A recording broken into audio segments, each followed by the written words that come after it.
Mu mboozi yaffe ey'ensigo ezzaamu abantu essuubi mwe tukulagira ebintu by'oyinza okukola n'ofuna ensimbi nga tutaddeemu nnyo maanyi. N'olwaleero tukyatunuulira akamyu kaffe ak'ekika kya New Zealand White akamanyiddwa ng'Akafalansa. Akamyu kano kalundibwa Beatrice Rozobe ow'ekisaasi mu Kampala era ng'alunda obumyu obw'ebika eby'enjawulo obusukka mu 200. Sabbiiti ewedde twakulaga ng'akamyu kaffe kawase, kale nno nnyongera okutegeeza nti eggwako lyaffe olwaleero liwezezza sabbiiti ey'okubiri era nga twongeddemu amaanyi mu kukalabirira. Kino kitegeeza nti akamyu kaffe kabuzayo sabbiiti 2 zokka kazaale kubanga kamala n'eggwako omwezi gumu gwokka. Mukyalo Zobe yakkaatiriza nti mu kiseera kino akamyu kalina okulabirirwa ennyo olwo omulonzi asobole okukaganyulwamu. Mu kiseera kino kanywa nnyo amazzi ate nga n'ebyokulya kalina okubifunira mu budde. Kaweebwa ebika by'emmere eby'enjawulo omuli ebiwata by'amatooke, ebisagazi, omuddo gwa coriandra n'emmere enzungu ey'ekika kya rabbit parrots.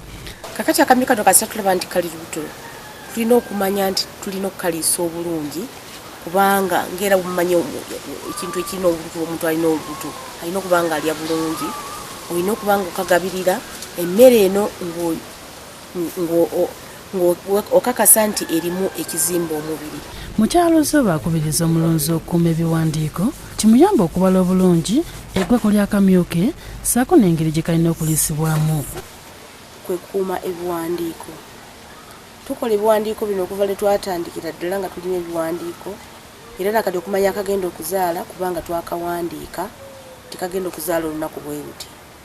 Bwe tumala okubala obumyu bwaffe obwo tuddayo ku biwandiiko byaffe era mu kabokisi mu nnamba yaako ne tuteekawo obumyu olunaku lwe kazadde, obumyu bwe kazadde ate nabuno bwe tugamba nti tugabyeko era nabwo tulina okuwandiika ku biwandiiko nti obubiri twabugaba era twabuwaane.